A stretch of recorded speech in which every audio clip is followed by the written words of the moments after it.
오늘 본문 말씀을 통해서 감사하는 관계를 치유한다 이 제목으로 함께 은혜를 나누겠습니다. 본문에 나오는 이 나병 환자의 삶은 참 가장 고통스럽고 저주받은 인생이라 할 수가 있습니다. 왜냐하면 당시에 이 나병 환자는 삼중고를 겪었어요. 세 가지의 큰 고통이 있었는데 첫째는 육체적인 고통이지요. 살이 서서히 썩어 들어가고 감각을 잃게 만드는 불치병이고 손가락이 떨어져 나가도 느낌이 없는, 그래서 살아있지만 죽은 자와 똑같다 할 수가 있고, 그렇게 살다가 서서히 썩어 들어가서 죽는 것이 바로 나병이잖아요. 이런 육체적인 고통이 있고, 두 번째는 아마 두 번째부터가 더 큰 고통일 수가 있는데 사회적 단절입니다. 당시의 나병은 저주받은 병이라고 생각을 했어요. 하늘이 내린 병이라고 생각을 했습니다. 그렇기 때문에 사람들이 이 나병 환자를 불쌍하게 생각하거나 동정하지 않고 오히려 이 사람이 무슨 죄가 많아서 이런 저주를 받았나 이런 생각을 하는 것입니다. 죄가 많아서 어떻게 저 모양이 됐을까? 천벌을 받은 거야 이렇게 생각을 했어요. 가족들도 이 나병에 걸린 환자가 있으면 완전히 격리하고 만날 수가 없었습니다. 그래서 이 나병 환자들은요, 사람들이 다가오면 자기가 나병 환자라는 것을 빨리 말을 해줘야 돼요. 그래서 이제 내가 나병 환자입니다 이렇게 이제 말하지 않고 나는 부정한 사람입니다. 나는 부정한 사람입니다 이렇게 말을 하면은 상대방이 저 사람 나병 환자구나 하고 피해갈 수가 있잖아요. 근데 나는 부정한 사람이다 라고 말하지 안 해서 일반 사람들이 다가왔는데 보니까 나병 환자예요. 그러면 돌을 던져 죽일 수도 있는 거예요. 그러니까 사람들은 가까이 오는 것도 나는 나병 환자라고 막 소리를 지르면서 자기 스스로를 사회적으로 단절을 시켜야만 되는 참 안타까운 사람들이었어요. 가족에게, 모든 사람들에게 버림받는 사람이 바로 이런 나병 환자지요. 세 번째로는 영적인 단절, 고통이에요. 이 사람들은 부정한 사람들이기 때문에 성전에 들어갈 수가 없고 예배를 드릴 자격도 박탈이 되는 것입니다.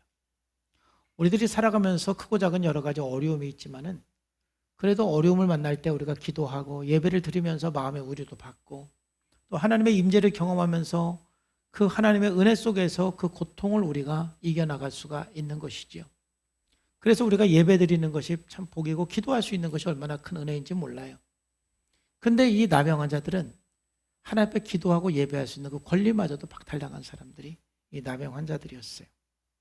참으로 비참한 현실 속에서 살아가다가 생을 마감해야 되는 사람들입니다. 근데 오늘 본문 말씀에 보면은 정말 놀라운 일이 발생을 하는 것이죠.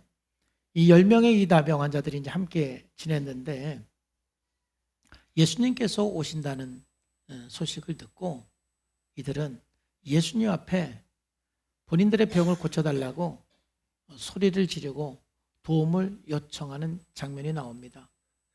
11절 말씀에 보면 예수께서 예루살렘으로 가실 때에 사마리아와 갈릴리 사이로 지나가시다가 한 마을에 들어가시니 나병 환자 10명이 예수를 만나 멀리 서서 소리 높여 이르시되, 멀리 서서 소리 높여 부르신 이유를 알겠죠? 가까이 가면 안 되는 거예요. 사람들이 있는 곳에 가까이 가도 안 되고 예수님 앞에 가까이 가서도 안 되는 거예요. 돌에 맞아 죽습니다. 그러니까 이들은 멀리서 소리를 지른 겁니다. 예수 선생님이요, 우리를 불쌍히 여겨 주시옵소서. 예수 선생님이요, 우리를 불쌍히 여겨 주시옵소서. 정말 불쌍한 사람들이에요. 그러니 소리를 지르면서 가까이 갈 수 없기 때문에 불쌍히 여겨달라고 부르짖는 것이지요. 예수님께서 이들의 이런 절박한 소리를 들으셨어요. 외면하지 않으셨어요. 그래서 예수님께서 그 10명의 환자들에게 너희들의 깨끗함을 제사장에게 가서 보여라 그랬어요. 이 말은 내가 너희를 치료하니 너희들의 깨끗함을 제사장에게 가서 보여라. 아직 깨끗해지지는 않았지만 아마도 제사장에게 가는 길에 예수님께서는 치료될 것이다 라고 말씀하신 것이죠. 여러분, 이것은 예수님께서 이 10명의 나병 환자들에게 굉장한 믿음의 요구를 하신 거예요. 왜냐하면 말씀드린 것처럼 이 건강한 사람도 이 사마리아에서 예루살렘까지 간다라는 것이 어렵습니다. 사마리아에서 예루살렘은 거의 지금 우리나라로 말하면 여기에서 거의 한 대전 정도까지 거리라고 보시면 돼요. 그 건강한 사람도 거기까지 걸어가는 게 힘드는데 이 나병 환자들은 가다가 사람 만나면 우리는 부정한 사람입니다. 부정한 사람입니다. 그렇게 하면서 가야 되기 때문에 그건 보통 문제가 아니거든요. 가다가 사람들에게 돌에 맞아 죽을 수도 있는 거예요. 근데 예수님께서 이 나병 환자들에게 제사장에 가서 예루살렘에 가서 너희들의 깨끗함을 보이라 했을 때 이 10명의 나병 환자들은 예수님의 이 말씀을 듣고 지체하지 않고 순종을 해서 그 말씀을 따라서 제사장을 향해서 갔는데 가다가 그들은 깨끗함을 받았습니다. 할렐루야. 놀라운 것이지요.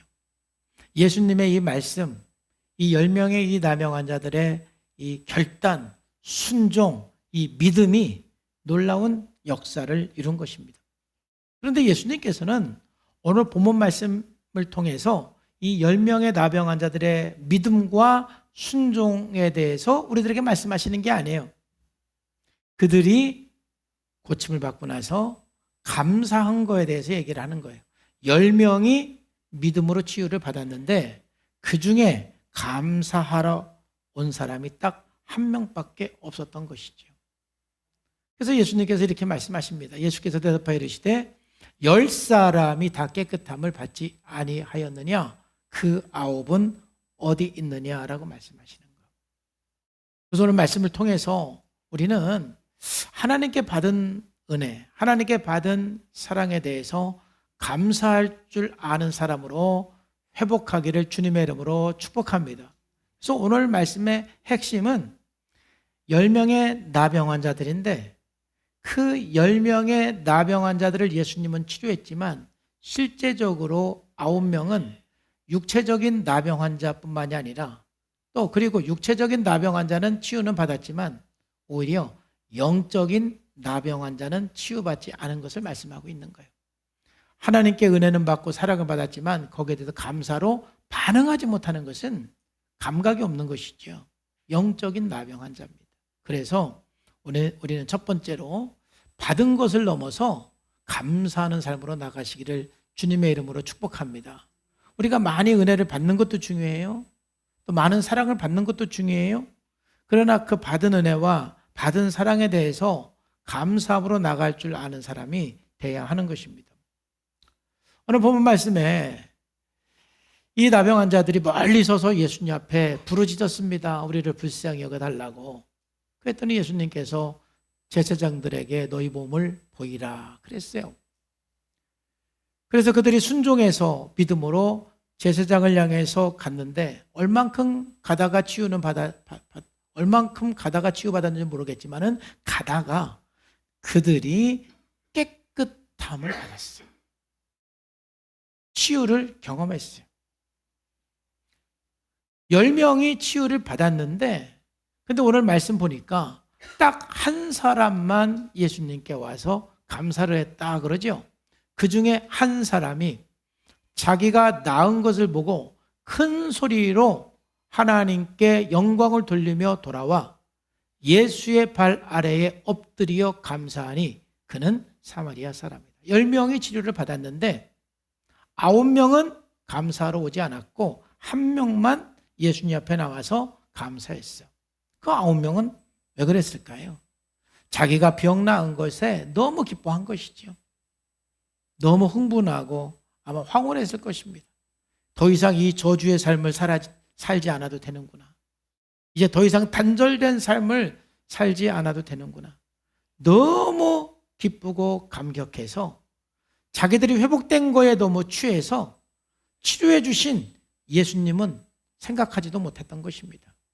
고쳐주기 전에는 자기들이 그 나병 환자 가운데 있을 때에는 예수님을 향해서 우리를 불쌍히 여겨달라고 절규를 했지만 고침받고 나서는 예수님을 싹 잊어버렸어요. 은혜는 받았지만 예수님을 잊어버렸어요. 문제는 해결됐지만 예수님은 잊어버렸어요. 그런데 이 한 사람은 본인이 치유되는 순간 예수님이 생각이 난 것이죠. 여러분들이 응답받았을 때, 또 여러분들이 잘 되었을 때 가장 먼저 어떤 것이 생각이 납니까? 잘된 거에 대해서 막 흥분하고 감격합니까? 아니면 여기까지 인도하시고 이루어주신 하나님의 은혜에 감격하며 하나님이 하셨습니다, 하나님 감사합니다, 이 고백을 하십니까? 우리 옆에 있는 사람하고 인사 한번 합시다. 모든 것 하나님이 하셨습니다. 시작. 이 고백을 하나님 앞에 감사함으로 나가야 되는데 대부분 잘된 거에 취해서 그 순간 하나님의 은혜를 싹 잊는 것이죠. 정말 우리나라 말에 들어갈 때 마음하고 나올 때 마음이 다르다고, 치료받기 전에는 그렇게 간절하게 했다가 이제 뭐든지 다 잘 되면 하나님이 하셨습니다, 하나님의 은혜입니다 하고 감사함으로 나가는 것이 아니라 다 자기가 잘해서 그렇게 된 것처럼 착각을 하는 사람도 있고 감사의 자리에 나오지 않아요. 한 사람만 감사했습니다. 하나님은 이 감사한 사람을 찾는 거예요. 아홉의 어디 있느냐 묻잖아요. 우리는 응답에서 감사함으로 나갈 줄 알아야 되는 것입니다. 이게 중요한 거예요. 감사함으로 나가지 못하면 응답받은 건 좋지만, 치료받은 건 좋지만 우리의 구원이 완성되지 않습니다. 그 감사한 일이 완성되지 않습니다. 오히려 그 치유받고 또 그렇게 응답받은 것이 나에게 저주가 되어 돌아올 수도 있어요. 제 친구 이혼 목사님 참 산전수전을 많이 겪은 분이어가지고 참 그분의 간증 중에 재밌는 간증들이 여러 개 있는데, 한 가지 재밌는 간증이 있어요. 좀 가슴 아픈 간증이기도 해요. 그 교회에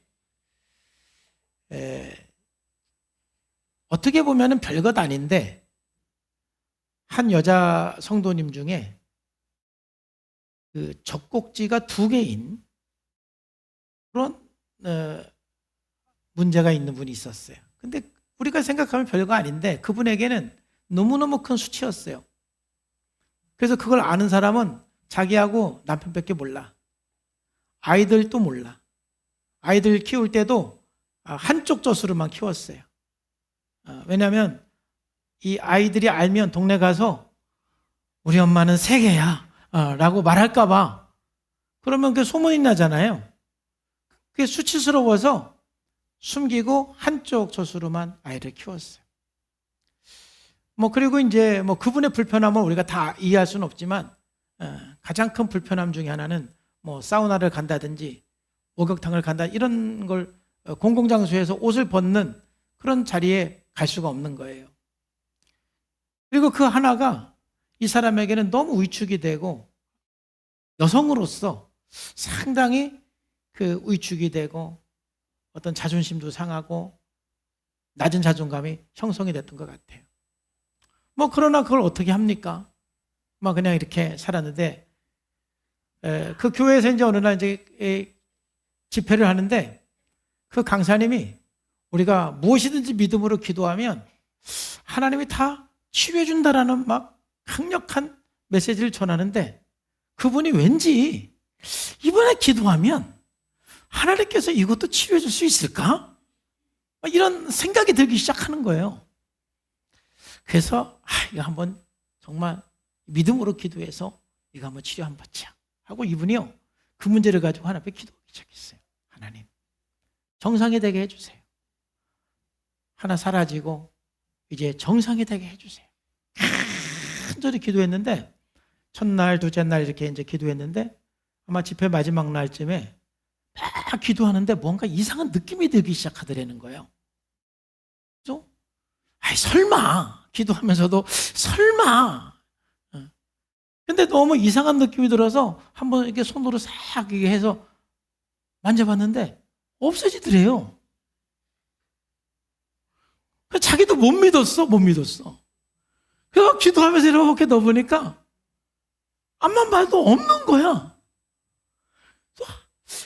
그래서 하도 궁금해서 이렇게 봤대. 또 보니까 없어. 이 순간에 이분이 막 너무 기뻐갖고 잠시 이분이 막 이성을 상실한 거예요. 그래서 갑자기 앉아있다가 복도로 나와가지고 서가지고 막 너무 좋아서 막 손을 막 흔들면서 내 젖꼭지 그러다. 그러니까 설교하는 목사님도 깜짝 놀라가지고 이거 성도님들도 깜짝 놀라가지고 이게 지금 뭔 말인가 아무도 모르는 거야. 이거는 무슨 뭐 내 젖꼭지 이게 뭔 말인가 하고 사람들이 막 이게 어떻게 된 거 아닌가 하고 다 놀랐어요. 그래서 일단은 좀 목사님이 이렇게 해서 이제 진정시키고 이제 예배 다 마치고 나서 그 무슨 얘기냐, 그게 내 젖꼭지가 뭔 말이냐 해서 이제 들어보니까 이제 이 얘기인 거예요. 평생 자기는 이게 너무 큰 수치였고 이게 너무 힘들었다라는 거예요. 누가 밝혀질까봐, 누가 알까봐. 그래서 이번에 기도했는데 젖꼭지 하나가 없어지고 정상이 된 겁니다. 할렐루야! 너무 감사하지 않아요? 근데 그렇게 치료를 받으면 감사의 자리로 나가야 되는데 그분은 지금까지 평생 해보지 못한 한을 풀기 시작했어요. 이제 맨 먼저 이제 한 게 목욕탕부터 가기 시작한 거예요. 일반적으로 이제 우리가 사우나를 가면 뭐 여러분 얼마 만에 한 번씩 가세요? 뭐 자주 가면 뭐 일주일에 한 번, 아니면 한 달에 한 번, 뭐 그렇지도 않으면 더 가끔 가시는 분들도 계시고 이제 그러겠죠. 근데 그분은 한임에 제가 매일 가는 거야. 매일 사우나장에 가서 그냥 거기서 아주 하고 다니는 거지. 다른 사람들은 다 뭐 그냥 아무것도 아닌데 자기는 그게 너무 한이 맺혀가지고 막 이제 이러면서 다니고. 그러면서 이제 그동안 여자로서의 어떤 여러 가지 좀 누리고 했던 것들을 막 이제 폭발이 되면서 좀 본인의 그 여성성을 막 이렇게 좀 더 과하게 이제 하고 다니기 시작하면서 한 남자를 만난 거야. 그래서 애도 둘인데 바람이 났어.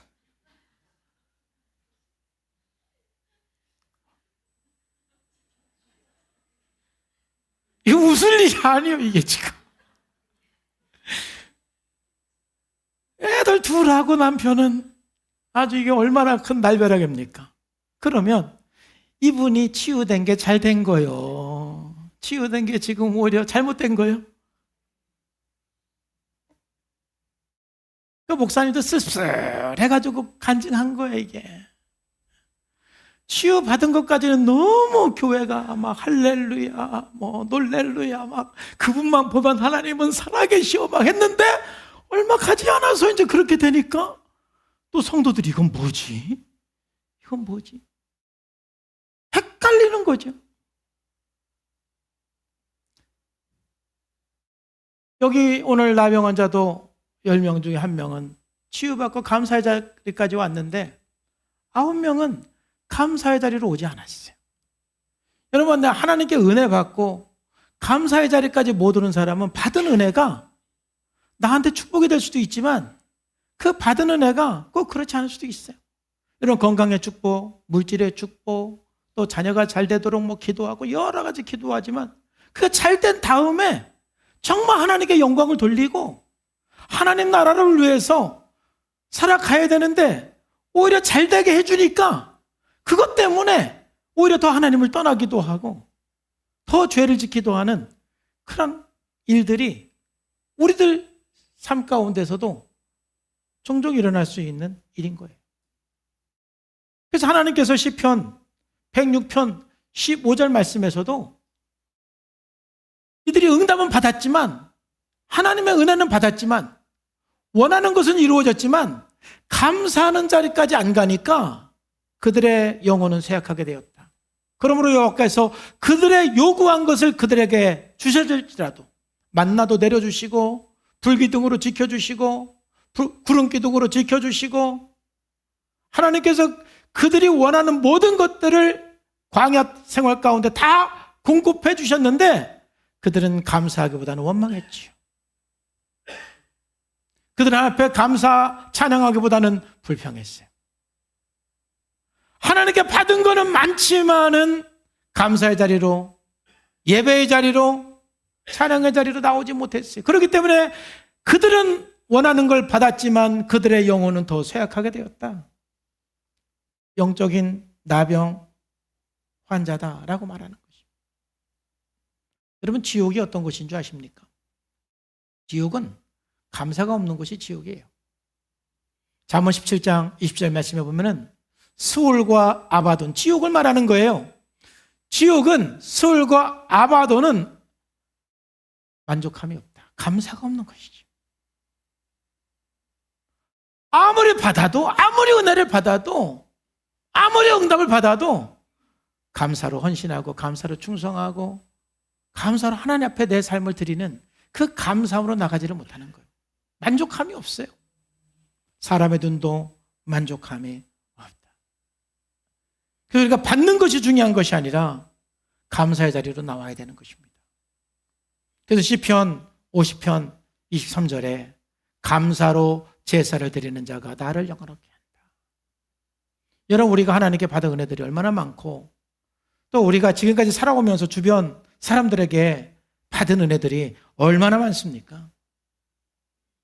내 받은 은혜들을 기억하고 나는 평생 감사할 것밖에 없어. 나는 평생 하나님 앞에 예배할 것밖에 없어. 내 평생 정말 하나님 앞에 감사로 반응할 밖에 없어. 여기까지 인도한 것 하나님이시고 앞으로도 인도하실 분은 하나님이시고 이 에베네셀 이 하나님 앞에 막 눈물로 감격하고 감사하는 그 감사 예배를 드릴 때 그것이 곧 하나님을 영화롭게 하는 예배인 것입니다. 감사가 빠진 예배는 형식적인 예배인 것입니다.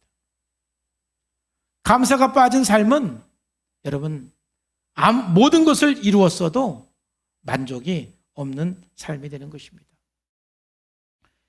이제 다음 주가 추수감사주일이기 때문에 우리가 이번 한 주간 하나님께 받은 은혜들을 많이 생각할 거예요. 여기까지 인도하신 하나님의 인도하심이 어떤 것들이 있는지 여러분들이 많이 생각할 것입니다. 여러분, 생각하면서 그 감사한 것들이 떠오르는 만큼 그 이상으로 감사의 자리로 나가시기를 주 예수님의 이름으로 축복합니다. 그래서 신명기 16장 16절 17절에서도 초막절은 감사절을 말하는 것이죠.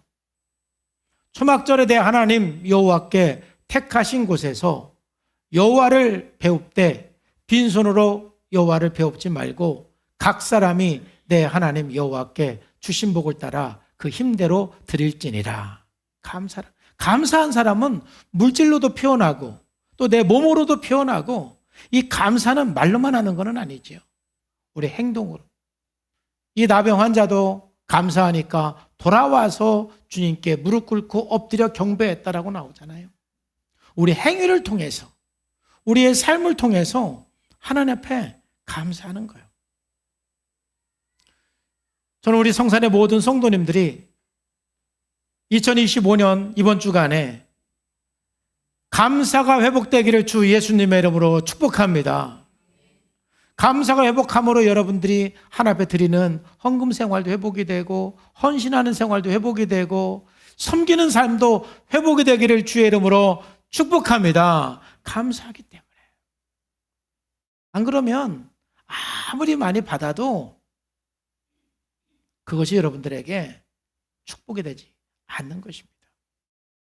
자, 두 번째로 감사는 관계를 치유합니다.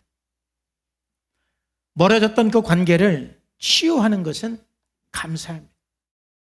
우리가 관계가 멀어지는 것은 감사할 줄 모르기 때문에 그렇습니다. 오늘 감사는 관계를 가까이 하는 것이 오늘 본문 속에서도 나오지요. 감사하면 거리가 가까워진다 그랬는데 아까 본 것처럼 이들이 나병 환자로 있을 때는 예수님 앞에 가까이 갈 수가 없었어요. 그래서 멀리 서서 소리를 질렀죠. 근데 하나님의 은혜로, 예수님의 은혜로 이 10명이 치유를 받았습니다. 그 치유받은 10명 중에 한 사람이 감사를 했는데, 이 감사한 사람을 이제 멀리 서서 예수님 앞에 부르짖는 것이 아니라 이제 예수의 발 아래 엎드려 감사했다. 바로 예수님과 거리가 가까워지게 된 것이죠.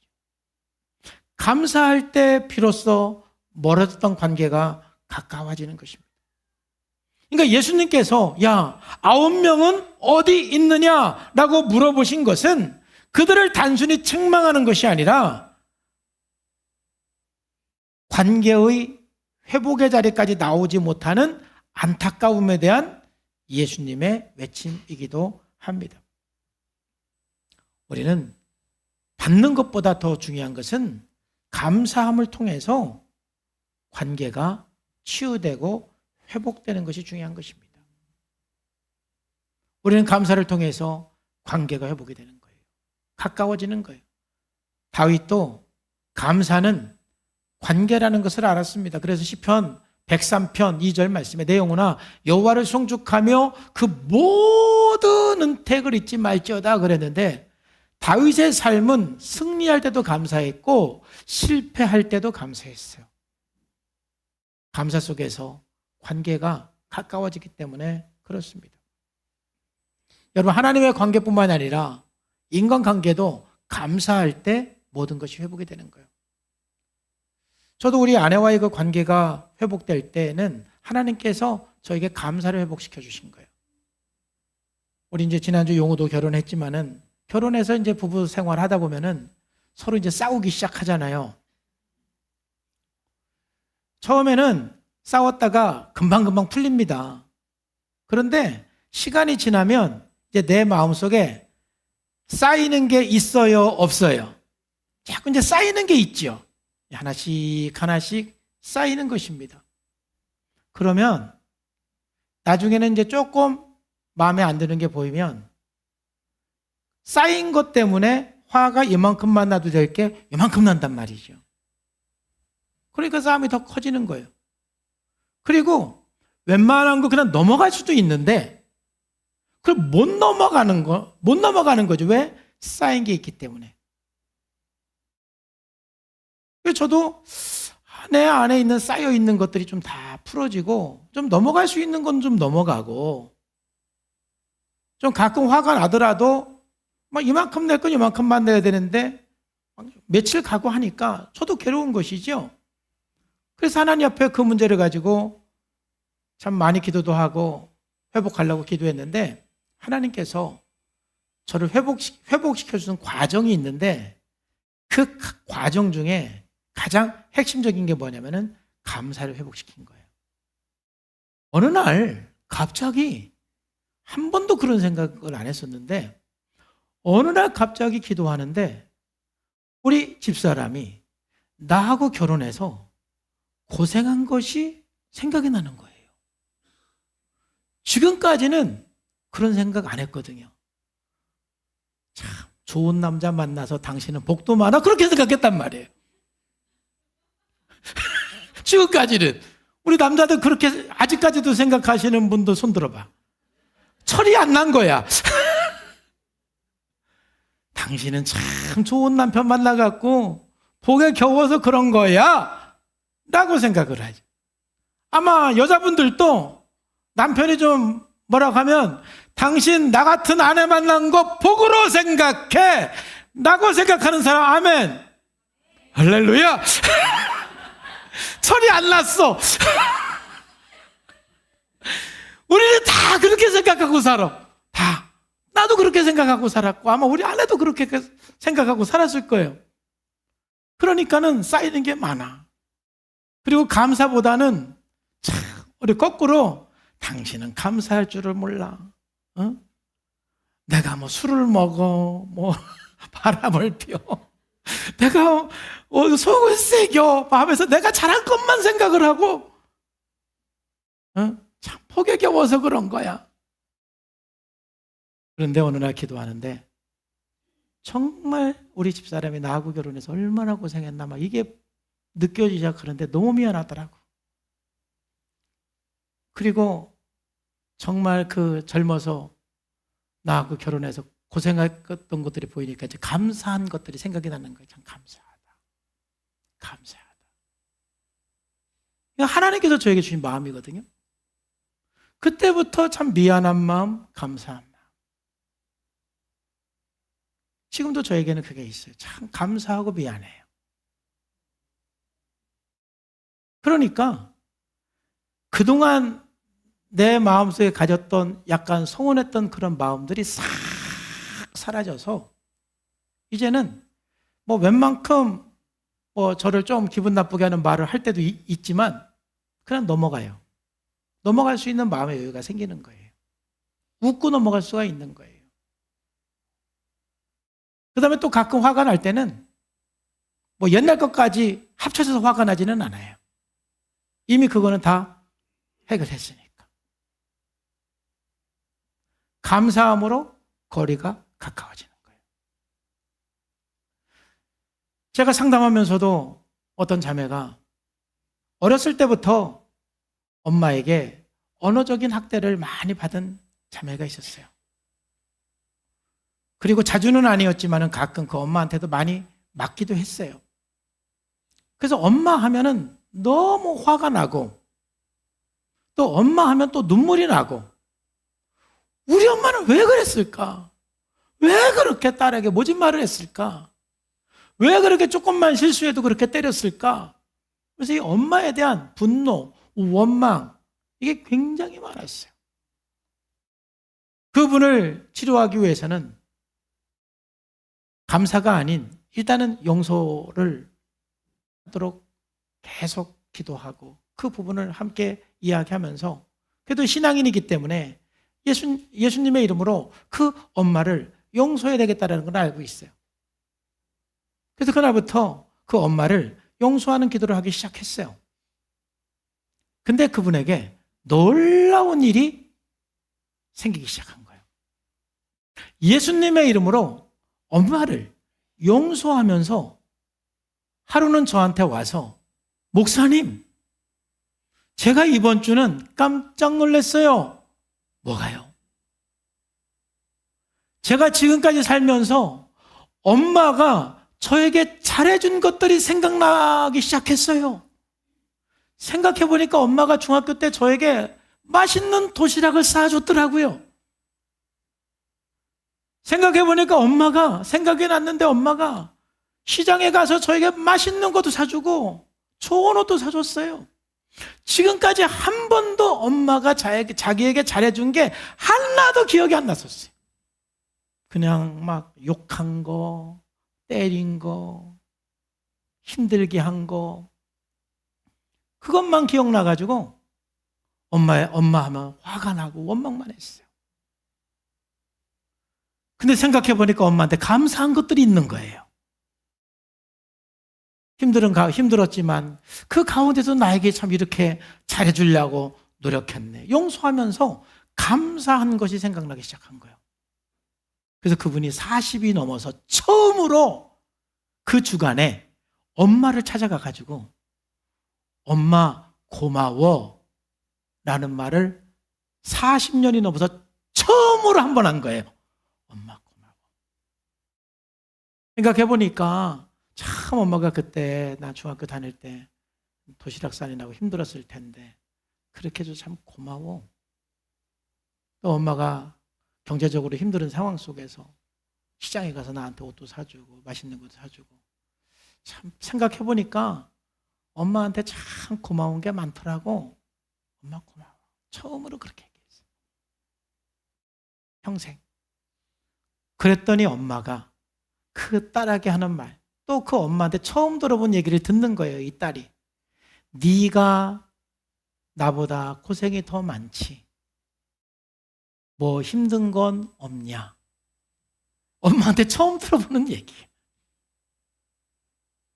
네가 고생이 많지. 뭐 힘든 건 없냐. 감사하니까 거리가 가까워지는 거예요. 이 딸이 엄마에게 감사하면서 이 엄마 역시도 딸의 아픔을 이해하기 시작하고 딸의 힘듦을 이해하기 시작하고 그래서 그 엄마가 어떻게 해서든 이제 딸을 집에 와갖고 딸을 도와주려고 노력도 하고 그러면서 관계는 점점 가까워지기 시작한 거예요. 물론 그 엄마가 모진 말로 언어 학대하고 또 조금 잘못했다고 그냥 매를 대고 한 것은 분명 엄마가 잘못한 것이지요. 그렇지만 그 관계 회복은 용서 그리고 감사를 통해서 관계는 회복되기 시작하는 거예요. 하나님과의 그 관계, 가족과의 관계, 이웃과의 관계, 내가 감사할 때 회복이 되는 거예요. 이 세상에 여러분들에게 100% 나쁘게 한 사람 없고 또 100% 좋은 것만 한 사람도 없어요. 모든 사람은 나한테 어느 정도는 상처도 줬고 어느 정도는 나한테 고마운 일도 있어요. 근데 우리는 상처가 쌓이다 보니까 고마운 거는 잃어버리고 자꾸 내 마음속에 원망만 자리 잡히면서 관계는 더 멀어지는 것입니다. 근데 아이러니하게도 그 원망과 미움은 누구에게 많이 생기느냐? 착한 사람에게 많이 생기더라고요. 한번 따라해 보세요. 그럼 나네. 시작. 네. 착한 사람에게 많이 생기더라고요. 왜냐하면 착한 사람은 말도 못하면서 계속 잘해주려고 노력을 하면서 상대방에게 자꾸 상처를 받는 일이 생겨서 자기도 모르게 미움이 쌓이기 시작하고 원망이 쌓여서 착하게 살다가 나중에는 원망과 불평과 미움만 남더라고요. 나쁜 사람은 원망도 미움도 없어요. 만약 여러분 혹시 나는 원망도 미움도 없는 사람, 아멘. 나쁜 사람인 거예요. 맨날 상처만 주니까 원망이 있을 리가 없지. 상처만 주니까. 그렇게 말하면 여러분들이 혼돈스러울 거예요. 나 진짜 원망이 없는데 나 나쁜가? 아니죠. 둘 중에 하나인 거예요. 나는 원망도 미움도 없으면 아주 나쁜 사람이든가 아니면 굉장히 성숙한 사람이든가 영성이 정말 훌륭한 사람이든가 둘 중에 하나인 것이지.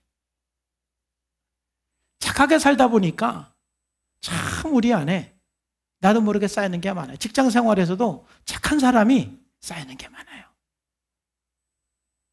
그러다 보니까 감사보다는 원망과 불평과 미움이 많이 나오게 돼 있는 것이죠. 여러분, 우리 하나님께 받은 은혜를 생각하고 또 내가 받은 여러 가지 도움과 은혜를 생각하면서 감사를 회복하기를 주 예수님의 이름으로 축복합니다. 그래야만 관계도 회복이 되는 거예요. 여러분, 욥도 친구들과의 그 관계 속에서 기도해주고 감사하면서 모든 묶인 것들이 풀어지기 시작하는 거예요. 욥이 그의 친구들을 위하여 기도할 때에 여호와께서 욥의 공경을 돌이키시고 여호와께서 욥에게 이전의 모든 소유보다 갑절이나 주신지라. 정말 욥이 이 세 친구 때문에 얼마나 힘들었어요. 논쟁했습니다. 서로 불평했습니다. 싸웠습니다. 근데 욥이 하나님을 만나고 나서 자기가 얼마나 교만했는지 깨닫게 되고 하나님의 무릎을 꿇었죠. 그리고 그 친구들을 위해서 기도했다라는 것은 이제 용서하고 감사했다라는 의미이기도 해요. 그러면서 욥에게 묶였던 모든 것들이 풀어지기 시작하는 거예요. 여러분, 묶인 것이 풀어지려면, 막힌 것이 뚫어지려면 여러분 감사해야 돼요. 혹시 선하게 살고 착하게 살고 그렇게 살다가 상처를 받아서 나도 모르게 내 안에 어떤 미움이나 원망이나 불평으로 혹시 가득해졌다라면 그 문제를 가지고 주님 앞에 나가서 그 마음을 감사함으로 바꾸시기를 주의 이름으로 축복합니다. 그래야만 모든 것이 열리기 시작하는 거예요. 하늘문이 열리기 시작하는 거예요. 우리 인생의 만족함이 시작이 되는 것이에요. 원망이 시작하면 한도 끝도 없습니다. 인간은 본질적으로 오늘 본문에서도 그런 것처럼 감사보다 자기가 잘 되면 거기에 취하고 힘들면 원망하는 것이 인간의 본능이기도 해요. 10명 중에 한 사람만 예수님 앞에 돌아와서 무릎 꿇고 감사했어요. 그 한 사람이 되기를 주 예수님의 이름으로 축복합니다. 그렇게 될 때 오늘 마지막으로 우리에게 또 유익이 뭐냐면은 감사는 구원의 은혜를 완성하는 거예요.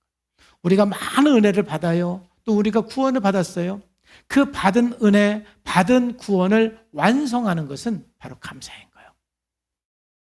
여러분들이 오늘 받은 은혜를 감사할 때 그 은혜가 완성이 되는 것이고, 여러분들이 받은 구원이 여러분들이 감사할 때 그것이 완성이 되는 거예요. 그래서 오늘 19절 말씀에 보면은 예수님께서 감사한 그 사람에게 이렇게 말씀하시죠. 그에게 이르시되 일어나 가라, 내 믿음이 너를 구원하였느니라. 할렐루야.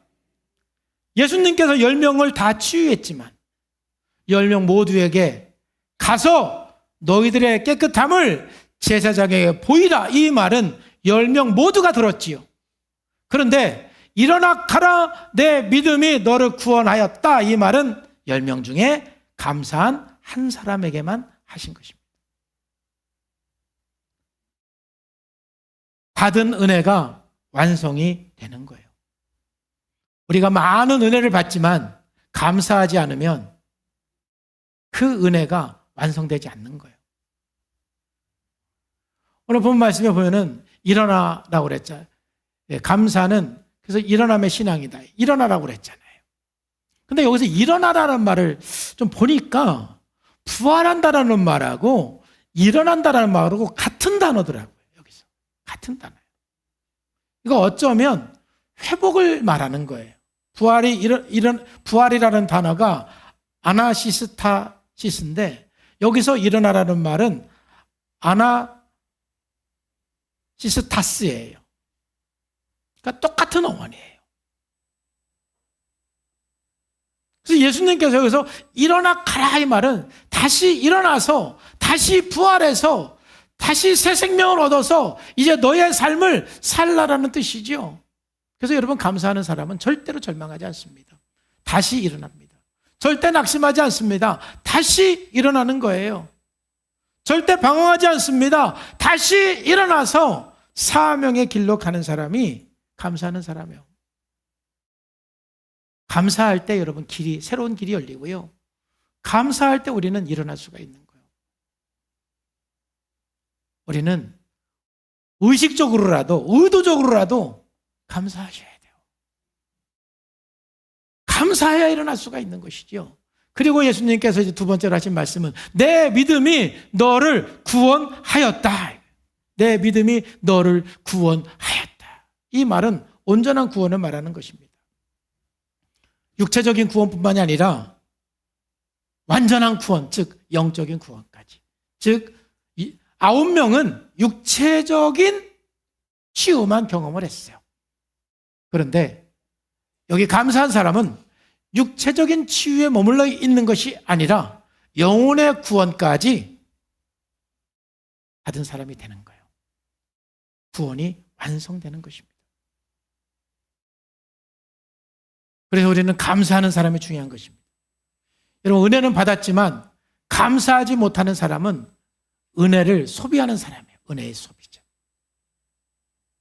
밑빠진 독이나 마찬가지예요. 은혜를 부어주어도 계속 그 은혜를 소비하는 거예요. 평생 은혜를 받았지만 감사의 자리로 나오지 못하기 때문에 은혜를 소비하는 은혜의 소비자가 되는 거예요. 근데 감사할 줄 아는 사람은 구원의 증인이 되는 것입니다. 은혜의 소비자라는 것은 은혜를 받고 감사가 없는 사람을 말하는 것이죠.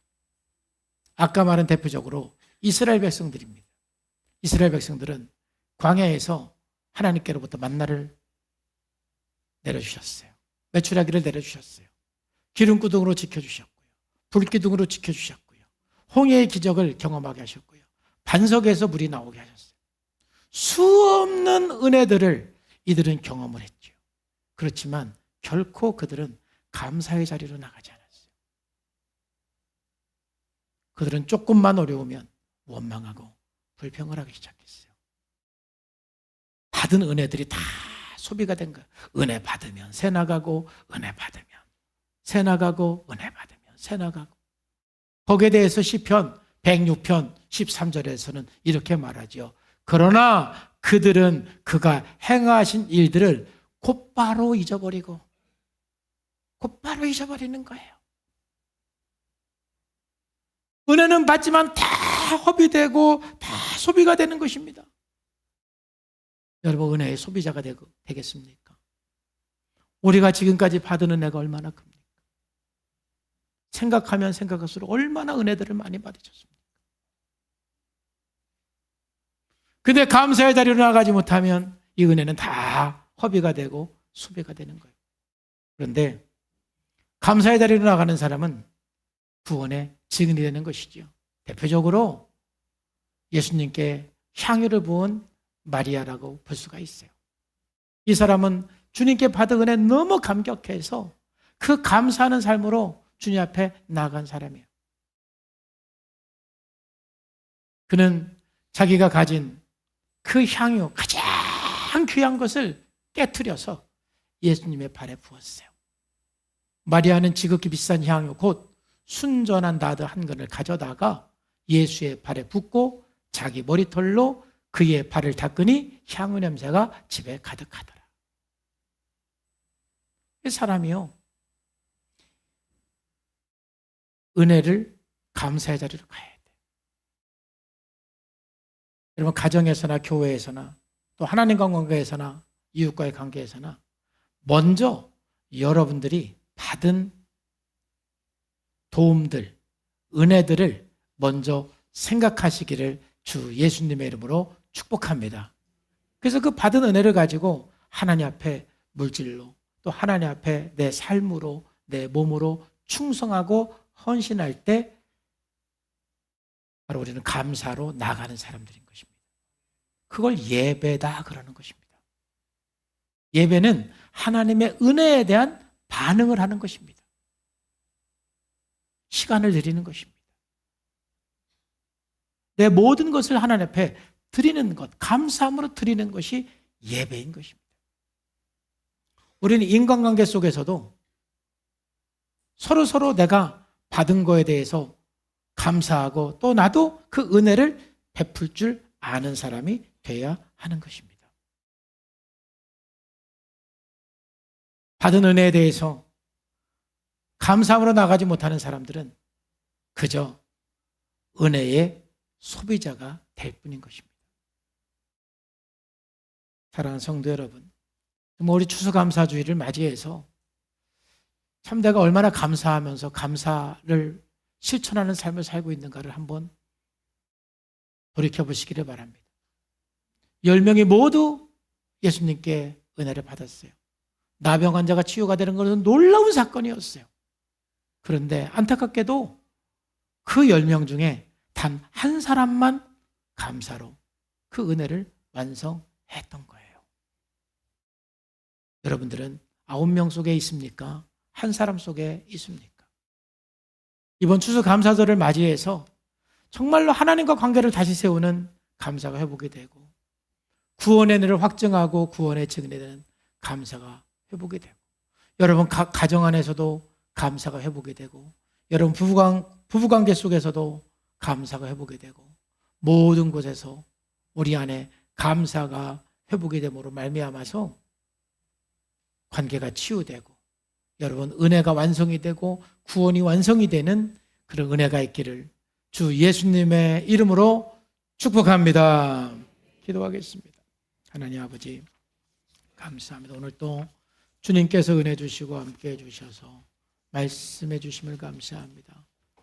거룩하신 아버지 하나님, 정말 저희들 날마다 감사하는 자리에 감사하며 나가는 삶이 될 수 있도록 하나님께서 은혜를 더하여 주옵소서. 감사로 반응하고, 감사로 헌신하고, 감사로 충성하고, 감사로 하나님 앞에 드리는 우리의 삶이 되게 하여 주옵소서. 예수님의 이름으로 감사하며 기도하옵나이다. 아멘.